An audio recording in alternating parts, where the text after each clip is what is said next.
All right, Brett Okamoto at the UFC Apex here with Kevin Holland, who takes on Daniel Rodriguez at UFC 279. The first thing I got to ask you about is, man, you've been going a little hard at the former champ Kamaru Usman on the memes. You've been going at him pretty hard on social media, man. Relax a little bit on Kamaru. Nah, never.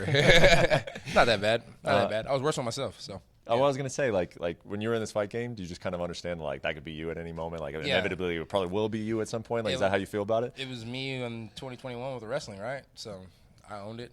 You guys can own it too. Yeah, be all right. Make jokes out of it makes it easier, huh? Yeah, why not give the people something to laugh about? No reason to be all uptight. When you're watching UFC 278 and you're seeing Leon Edwards, Kamaru Usman, are you thinking that I'm right there? Like that, those are the guys I'm targeting. Are you thinking about it in that way? Like, are you targeting those guys, the title? Is that in your mind? No, not necessarily. It's like you know, that when that opportunity comes, I'll be ready for it. Yeah. But other than that, no. I mean, whoever's standing across from me, that's the dream, that's the matchup. You know what I mean? There's nothing else other than that. You know what I mean? You always look at what's closer to you, what you can get. If you start looking too far down the list, you probably never get there. Yeah. So you got to kind of concentrate what's in front of you first and foremost. Yeah, I imagine this one's probably easy to concentrate on because this is a fun fight, and all your fights are fun. But I feel like there's varying degrees of fun, right? Do you look at it as this one? Like, this is a fun fight for Kevin Holland. I mean, every time I step in there, the ability to grow and the ability to show something new, it's very fun for me. You know, it's like who the opponent is, not necessarily makes it any more fun for me. You know, the work that we put in as a team and stuff like that, that's where the fun comes in. You know, being able to showcase that stuff. But D-Rod, no, I'm not sitting over here like happy, you know, super like, oh, it's D-Rod. You know, I fought Derek Brunson, I fought Marvin Vettori, I fought some other guys, bigger names. This guy, you know, just another guy from California. For sure. Just from like a stylistic standpoint, though, is it like you look at this guy and yeah? On paper, it looks good. Yeah, on paper. You know, on paper, I mean, everybody thinks it looks great. Yeah. You know, in my eyes, no, it's simple. I think I beat this guy with one hand. Really? Yeah. Really? So that's what I plan on doing. So, I mean, I can see, like, as a fighter, you almost kind of always think that, like, I'm better than this guy. But I mean, I always think I'm better than people. You know, it's like as far as the fight game goes, as far as life goes, no, I think we're all pretty much equal. But as far as the fight goes, yeah, I think I'm better than a lot of the fighters. This time right here coming around, I think I'm a lot better than this guy. There's been times where I'm like, oh, this is going to be a tough fight. I just don't feel like it on this one. You know, it's like his big shots are my best shots at blocking and dodging. You know, it's like the things that he's best at, I'm best at defending. So I just don't really see myself having that much of a headache, you know? So are you kind of coming in from the standpoint of if you don't go in and dominate him, like that's a disappointment for you on Saturday? Yeah, disappointment on my end. Really? You know what I mean? It's like if I don't do everything that I plan on doing, disappointment on my end. But, you know, it's like just go out there and have a great performance, and I'll be happy as much as I can be. But I'll always judge my performance somewhere. You know, it's like, and in my head, I feel like I can do anything I want to D-Rod. So if I don't go out there and do exactly what I plan on being able to do, then I'm a little disappointed. Is that did that play into any of the your interest in this fight? Is it you just think it matches up very well for you, like because you have been calling for this fight for a while? Was that part of the reason?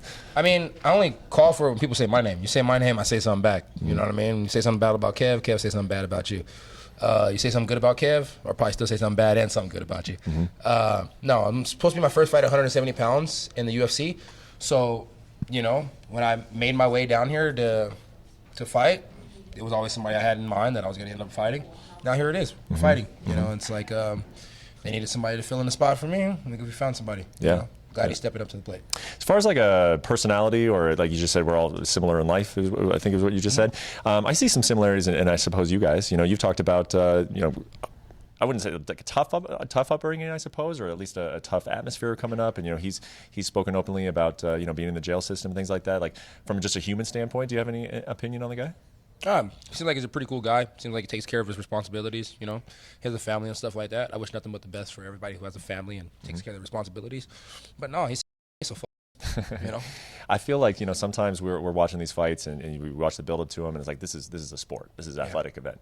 And there are other fights, and the energy that goes between the two guys, like this is a fight. Yeah. Like this to me feels like a fight. Do you feel that? No, you not don't. at all. You don't. I mean, he's a street brawler, and you know, it should be a fight. But at the end of the day, this is competition. You know, if it was a fight, we wouldn't be talking about this at all.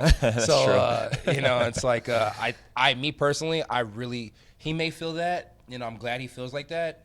This is competition. The biggest competition standing across from me is the fact that I work with John Wood a few times in my career.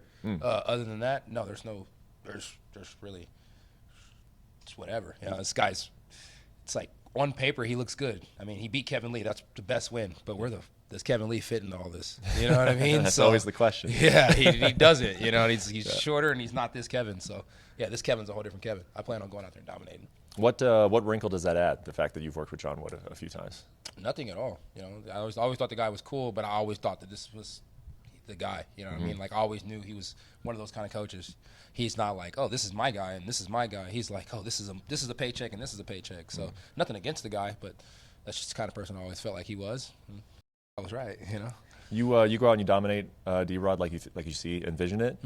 What do you think it does for your career? What do you think it puts you in the standings? What do you think it leads to? Nothing. I already plan on doing what I plan on doing next. You know, it's like hopefully Wonderboy's watching this. I seen that little video that everybody does. It was like Bilal, it was Bobby Green. Bobby Green, get over it, bro. She was everybody's girl.